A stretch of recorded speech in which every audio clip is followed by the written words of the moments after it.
Hi everyone, আসসালামু আলাইকুম। আশা করি আপনারা সবাই ভালো আছেন। গত লেকচারে আমরা টেক্সট এরিয়া এলিমেন্ট নিয়ে কথা বলছি। সো আজকের লেকচারে আমরা বাটন এলিমেন্ট নিয়ে কথা বলার চেষ্টা করব।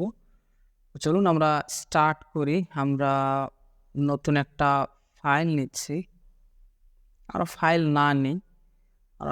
না নিয়ে আমরা টেক্সট এরিয়ার এখানে কথা বলি। নতুন ফাইল তৈরি করতে পারি।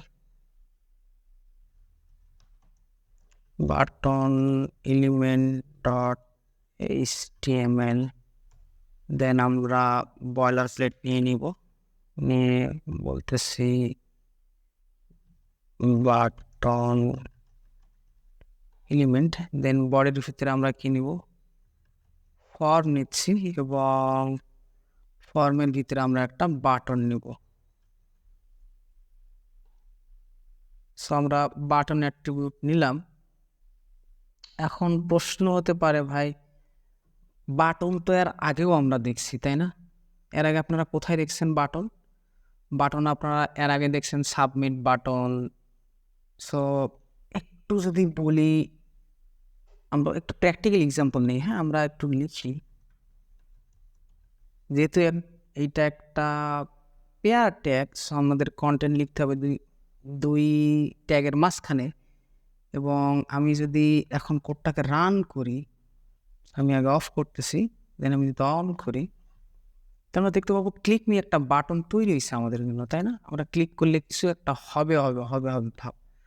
আপনারা বলতে পারেন যে ভাইয়া, এর আগেও তো আমরা input type equal submit, input type equal button, input type equal reset দেখছিলাম, ওইটাও তো এক ধরনের বাটন। সো আপনি নতুন করে আবার বাটন তৈরি করলেন কেন এখানে?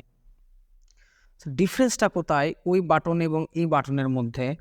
ডিফারেন্স হচ্ছে, আমরা যখন input type equal submit, reset বা বাটন দিয়ে যখন বাটন তৈরি করতাম, তখন কিন্তু স্পেসিফিক আমাদের একটা জাভা স্ক্রিপ্ট কোড রান করে সেটার ফাংশন কাজ করাইতে হতো। একটু যদি আপনাদের কমপ্লেক্স মনে হয়। আর এই বাটনকে বলা হচ্ছে ভার্সেটাইল বাটন, অর্থাৎ আপনি এই বাটন ফর্মের ভিতরেও ইউজ করতে পারবেন, ফর্মের বাইরেও ইউজ করতে পারবেন। এবং এই বাটনটা স্পেশালি বিভিন্ন কাস্টম ফাংশন কল করার জন্য মূলত ব্যবহার হয়ে থাকে।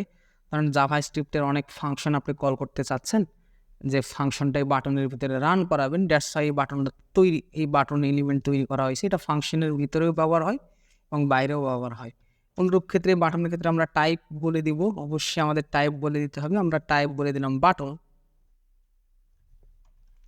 সো দিয়ে যদি সেভ করি যদি আমি আসি কোডে, দেন কোনো কিছুই পরিবর্তন দেখতে পাবো না, কিন্তু বাট এই বাটনটা এখন একটা, মানে আমরা টাইপ বলে দিতে হবে। এক কথায় আমরা যখন ফর্মের ভিতরে কোনো বাটন ক্রিয়েট করব, অবশ্যই আমাদের সে বাটনের টাইপটা বলে দিতে হবে। সে বাটনের টাইপটা কি সাবমিট, সে বাটনের টাইপটা কি রিসেট, সে বাটনের টাইপটা কি বাটন। আমরা এর আগেও বাটন নিয়ে কথা বলছি। সো সিম্পল কথা যে আমাদের এই বাটন এলিমেন্টটা আমরা ফর্মের ভিতরেও ব্যবহার করতে পারি, বাইরেও ব্যবহার করতে পারি। কমপ্লেক্স করার কোনো কারণ নাই। সো দেখা হচ্ছে পরবর্তী লেসনে। সে পর্যন্ত ভালো থাকবেন, সুস্থ থাকবেন। আল্লাহ হাফেজ।